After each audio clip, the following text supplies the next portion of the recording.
Qantas Flight 32 was flying from Singapore to Sydney. The sky was clear, everything seemed perfectly normal. But just 4 minutes into the flight, there was a huge explosion. Engine number 2 blew up, and its debris seriously damaged the plane. Fuel started leaking. Several systems failed, and alarms went off in the cockpit. One problem after another kept piling up, and the pilots had very little time. After such massive damage, would the world's biggest passenger plane be able to land safely, or would this flight become one of the scariest incidents in history? Let's talk about one of them. This is the true and shocking story of Qantas Flight 32. On the morning of November 4, 2010, Qantas Airways Flight 32 was about to take off for its final destination, Sydney. There were 440 passengers and 29 crew members on board. The plane had come from London and had stopped in Singapore for a few hours to refuel. Now, it was set for a 7-hour and 30-minute journey, but no one had any idea that the plane and hundreds of people on board wouldn't get far from Singapore. The aircraft used for this flight was an A380. It was happening, this was the airline's first A380. It's the biggest and most advanced passenger plane in the world, packed with the latest safety features. But today, it was about to face its toughest test yet. The atmosphere in the cockpit was different. Usually 2 pilots fly the A380. But on this flight, there were 5 pilots total. The captain, first officer, second officer, a check captain who was in training, and a supervising check captain overseeing him. Having such a big team made the flight feel safer. But many times, having too many pilots on board can make decision-making during emergencies more complicated. The flight was under the command of 53-year-old Captain D. Krepney, an experienced pilot with 15,000 hours of flying time. He had served in the Air Force for 11 years and, after joining Qantas Airways, had trained on the A380. Although the plane was new and operated a bit differently from other aircraft. Alongside him was First Officer Matix, who had more experience flying the A380 than the captain, with 1,100 hours on this aircraft. The flight had been in the air for over an hour. Before takeoff, the captain had made it clear that the chain of command would stay the same as usual. The captain would make the decisions, the first officer would back him up, and the rest of the crew would assist. No one had any idea that in just a few moments, this team would face the biggest challenge they'd ever seen. At 9:45 in the morning, Qantas Flight 32 started taxiing at Singapore Airport. All 440 passengers were seated, and all 5 pilots in the cockpit were busy getting ready for the flight. Everything seemed normal. As soon as they reached the runway, all 4 engines were throttled up to full power. Within seconds, the plane took off smoothly without any issues. But as soon as they hit 7,000 feet, there were 2 loud explosions. The whole aircraft shook violently. Alarms started blaring in the cockpit. Engine number 2 had exploded. The captain reassured the crew that the plane was still under control and told the first officer to start working through the checklist. The mood in the cockpit was tense. Everyone was fully focused on their tasks. It was just one engine. It could have just been an engine failure, but it was way more than that. Soon the pilots realized the situation was much worse. Along with engine number 2 shutting down, several other critical systems had also stopped working. While the pilots in the cockpit couldn't quite grasp the full extent of the damage, the passengers sitting on the plane's left side saw everything clearly. They noticed huge holes in the wing and fuel leaking out fast. Meanwhile, warnings started flooding the cockpit. The engine was completely dead and its turbine was badly damaged. The crew immediately shut it down and informed air traffic control about their situation. Singapore 32V, request left turn back towards Singapore 32. Singapore turn left.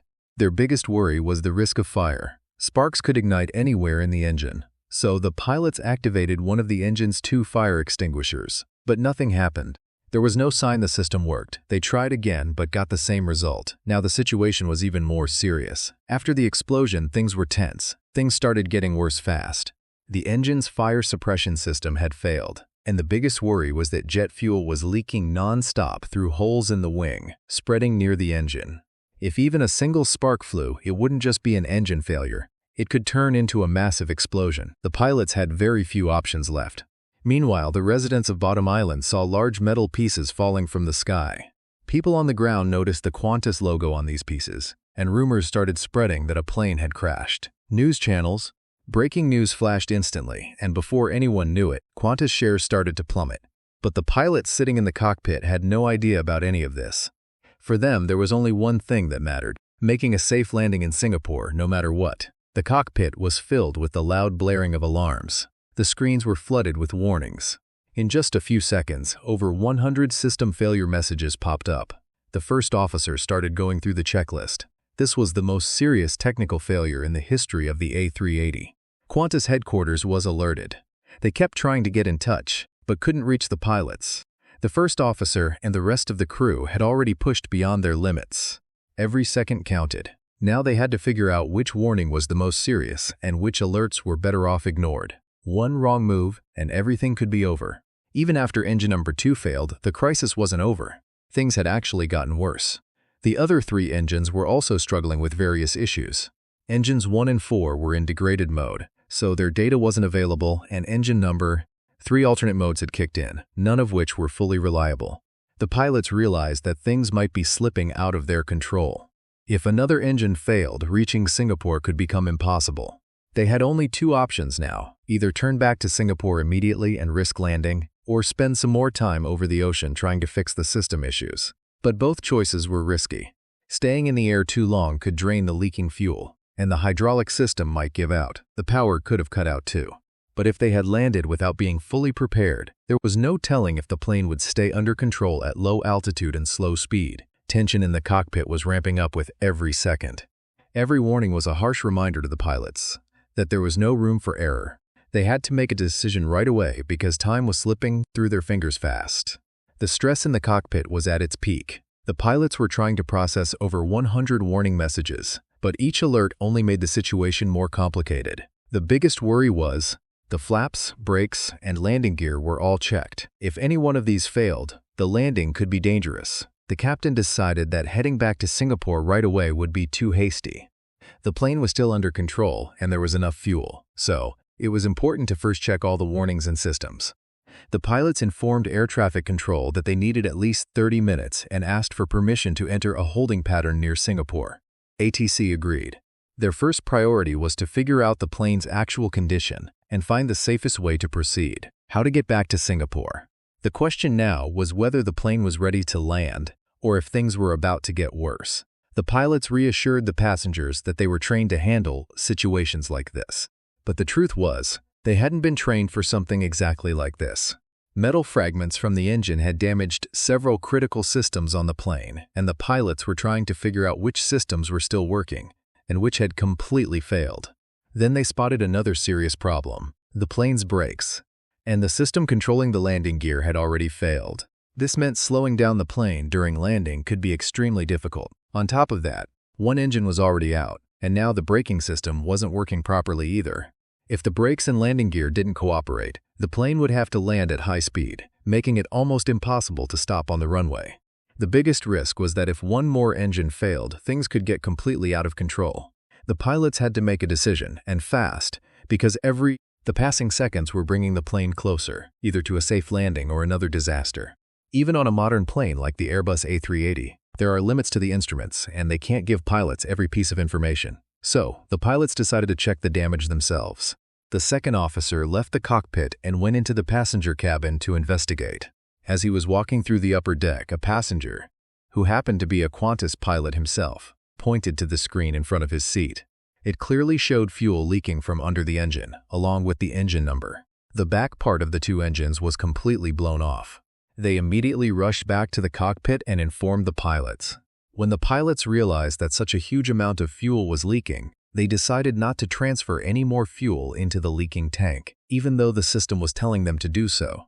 There were several other alerts where the pilots had to decide whether to follow the system's instructions or not. This was the biggest test of their experience and judgment.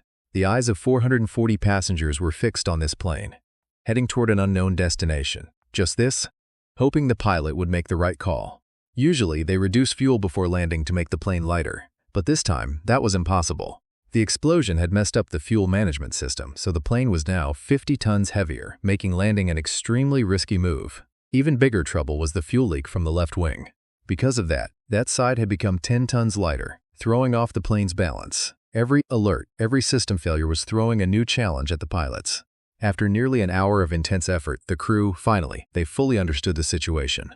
The plane was overweight, the braking system was damaged, and now came the toughest decision. The pilots tried to calculate the landing distance using the onboard computer, but the system failed. Now, they had to land the plane relying solely on their experience and courage, with no guarantee of success. The captain called the lead flight attendant into the cockpit and told her to prepare the passengers for an emergency landing and possible evacuation. At the same time, the pilots informed air traffic control. Emergency services would be needed right after landing. Fuel was leaking from the left wing. Now, there was only one question. Would they be able to pull off this landing safely? The countdown to landing had already begun. The captain knew that before bringing the plane to the runway, it was crucial to check whether it was still under their control. He slowly lowered the flaps, testing the plane's response at every step. By the time the flaps reached 3, one thing was clear. The plane was steadying, but its response was sluggish. The real danger, however, was the engines. Engine number 2. It was already shut down. Engines 1 and 4 were in bad shape, and the captain wasn't sure if they'd work properly. Now the plane was lined up with the runway. Below, the sea stretched out. For the passengers, it was a terrifying sight, and for the pilots, the ultimate test of truth. Were their landing calculations right? Would the plane stay under control after touching down? Could they stop it before the runway ended? 500 lives now depended on the captain's decision. One mistake and it could all be over. Seconds later, the wheels touched the ground, the plane landed fast on the runway, and the captain hit the brakes immediately. The only engine that was working was put into reverse thrust. The end of the runway was quickly approaching. With every passing second, the danger was increasing. Finally, the plane came to a stop just 150 meters before the runway ended. Music applause beautiful. Welcome to Singapore, guys. The plane was now stranded in a dangerous spot, and every second counted. The fire brigade quickly sprayed fire suppressant on the fuel spilled under the plane to prevent any sparks from turning into a massive explosion. About 20 minutes after the plane landed, buses arrived, and the crew slowly started evacuating all the passengers from the aircraft. Everyone was safely evacuated. During this time, engine number 1 kept running for 3 hours before the fire crew finally shut it down with foam.